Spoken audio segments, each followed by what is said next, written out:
In the 1990s, Boston Market had 1,200 locations across America. Families lined up around the block for their famous rotisserie chicken. The company was growing so fast, analysts called it one of the most explosive restaurant expansions in U.S. history. But today, only 16 restaurants remain. That's not a typo. From 1,200 locations to 16. A 95% collapse. And if you think you know why this happened, you're probably wrong. In this video, I'm going to show you exactly how Boston Market went from being the hottest restaurant chain in America to filing for bankruptcy not once, but effectively twice. I'll explain the genius business model that fueled their rise, the hidden flaw that was planted from day one, and the shocking series of events that destroyed nearly everything they built. But here's what I need you to stick around for. At the end of this video, I'm going to show you something that perfectly symbolizes this entire story.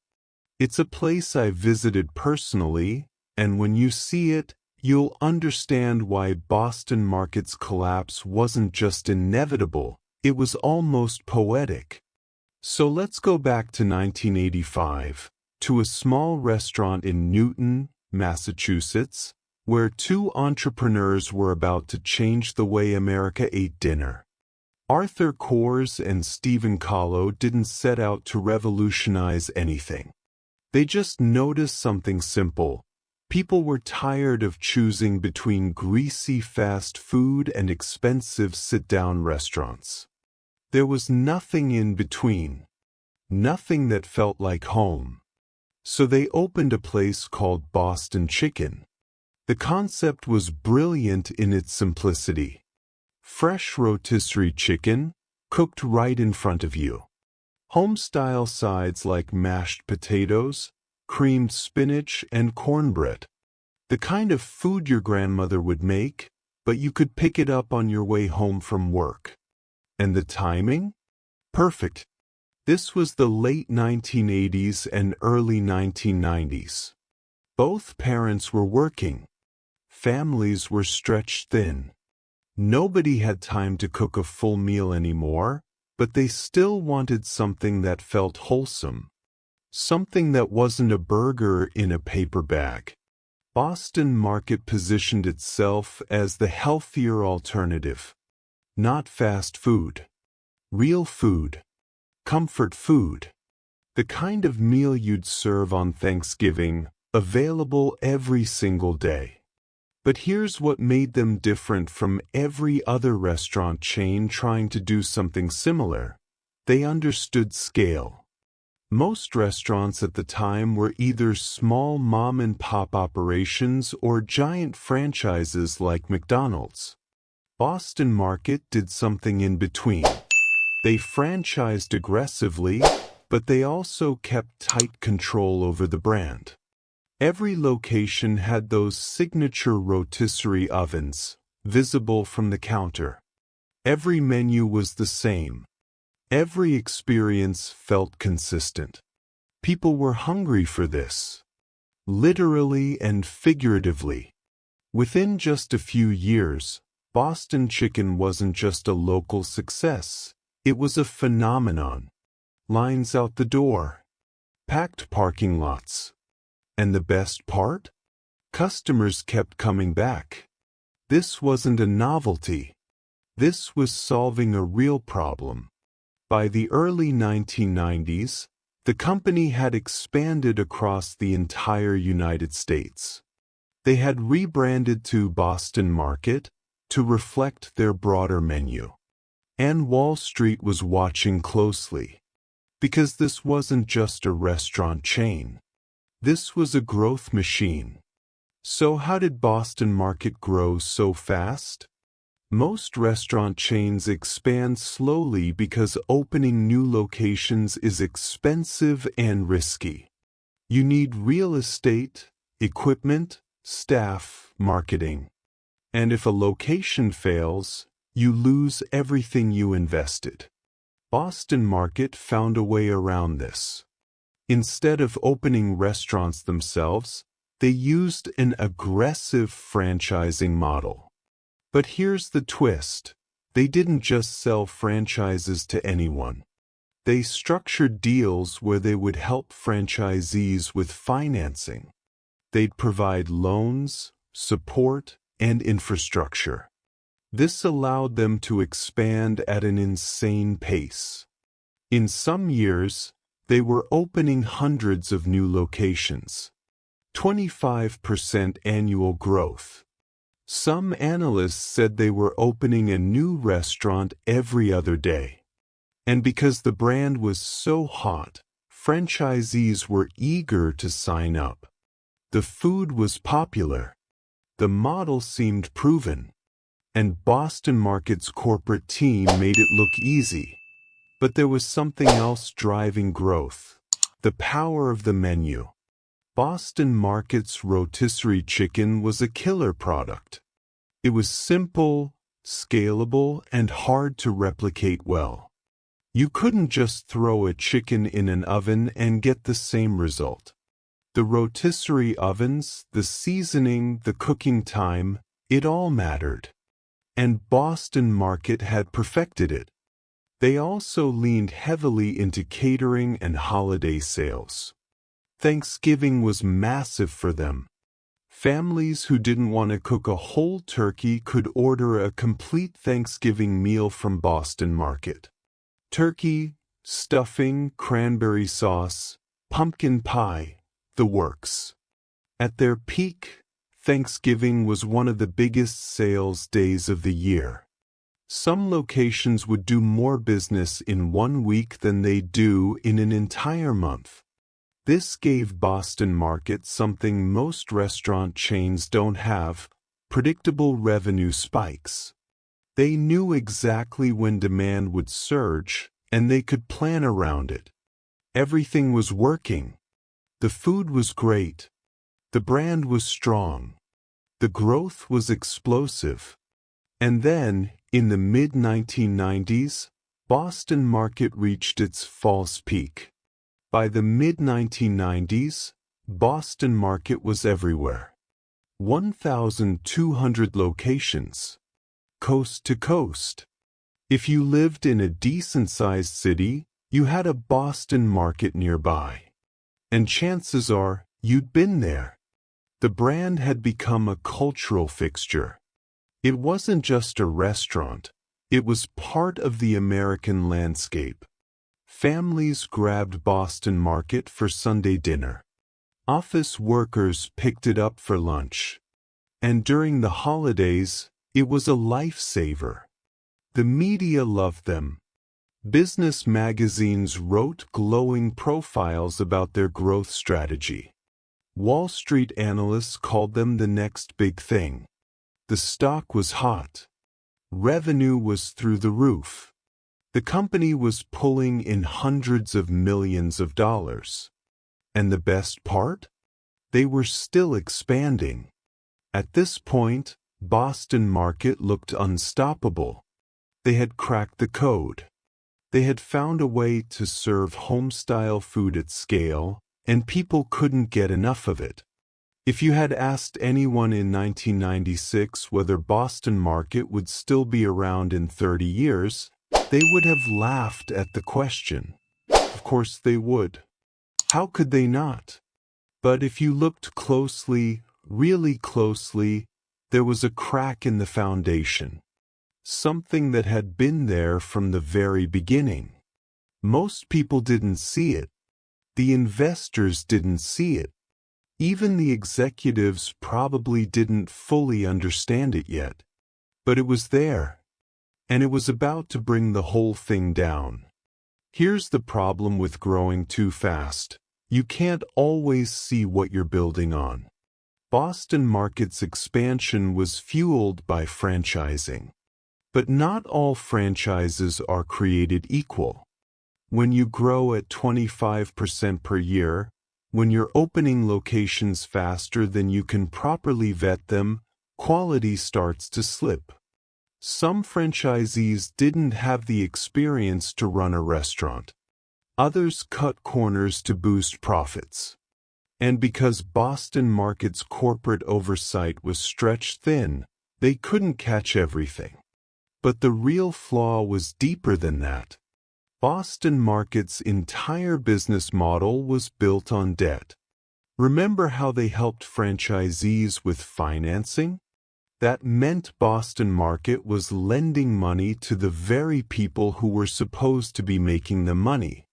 If a franchise failed, Boston Market didn't just lose future royalties, they lost the money they'd loaned out. And here's the kicker. A lot of those franchises were never actually profitable. Analysts would later discover that relatively few Boston Market locations were consistently making money. Many were just breaking even, or worse, losing money. But because the company was expanding so fast, those losses were hidden in the overall growth numbers. On paper, Boston Market looked like a rocket ship. In reality, they were building a house of cards. High real estate costs, expensive equipment, labor-intensive food prep, and competition was starting to emerge. Grocery stores had figured out that they could sell rotisserie chickens too, and they could sell them cheaper. Costco started offering whole rotisserie chickens for $5. Boston Market was charging double or triple that for a meal. The unfair advantage, the thing that made Boston Market special, was starting to erode. But nobody panicked. Not yet. Because the money was still flowing. The locations were still packed. Until they weren't.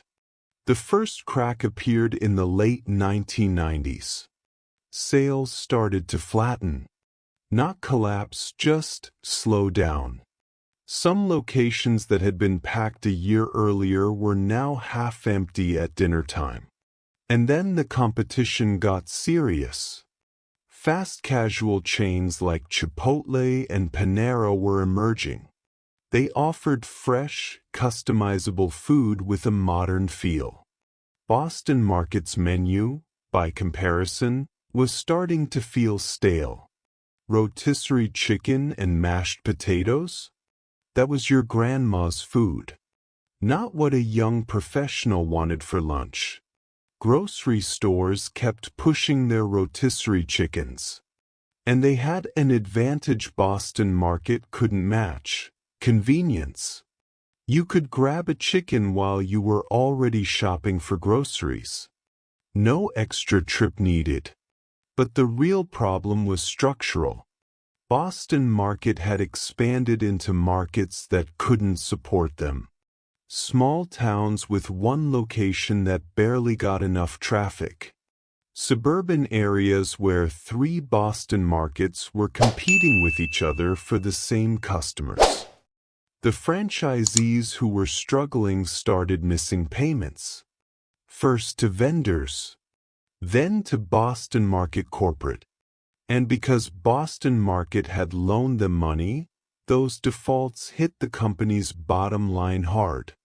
By 1997, Boston Market was in serious trouble. They had over $700 million in losses. $700 million. And in 1998, they filed for Chapter 11 bankruptcy. This was supposed to be the fastest-growing restaurant chain in U.S. history. And just a few years after their peak, they were bankrupt. The company closed hundreds of underperforming locations, laid off thousands of employees, and tried to restructure. But here's the thing about bankruptcy: it doesn't fix bad fundamentals. It just buys you time.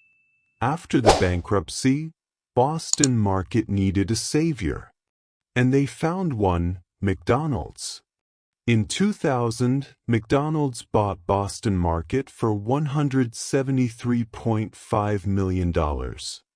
They took over 751 restaurants and promised to revitalize the brand.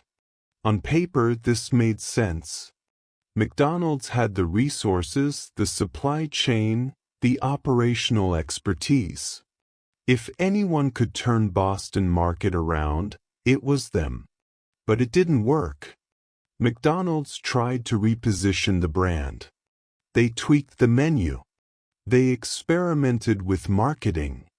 But they couldn't figure out how to make Boston Market relevant again. The core problem hadn't changed. The food was still good, but it wasn't special anymore. And the operational costs were still too high to compete with cheaper alternatives. After 7 years of trying, McDonald's gave up. In 2007, they sold Boston Market to a private equity firm called Sun Capital Partners. And this is where things get really interesting. Private equity firms don't buy companies because they believe in the mission. They buy companies because they think they can extract value. And Sun Capital had a playbook.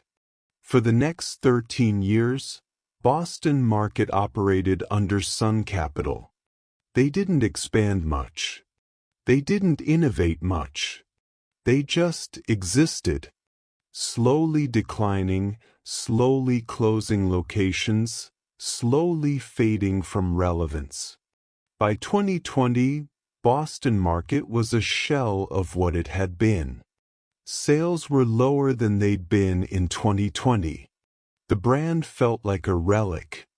And then Sun Capital sold the company to a businessman named Jay Pandya. This was the trigger event. The point of no return. Because Jay Pandya wasn't interested in running a restaurant chain. He was interested in something else entirely. Jay Pandya had big plans. He claimed he was going to open 2 new Boston Market locations every week. He talked about expanding internationally. He said Boston Market was going to make a comeback. But almost immediately, things started going wrong. Bills stopped getting paid. Vendors started complaining. Food suppliers weren't getting their checks. Landlords weren't getting rent. Utility companies were cutting off power. And the lawsuits started piling up. U.S. Foods sued for $11 million in unpaid bills. Other suppliers followed. Landlords sued for unpaid rent. State labor departments got involved. In New Jersey alone, 27 Boston Market locations were ordered to close because the company hadn't paid employee wages. $600,000 in back wages. Employees who had worked for weeks without getting a paycheck. Some locations were operating without regular supplies. Managers were driving to Costco and Sam's Club to buy ingredients just to keep the kitchen running. This wasn't a struggling business. This was chaos. By 2023, Boston Market had been sued over 150 times.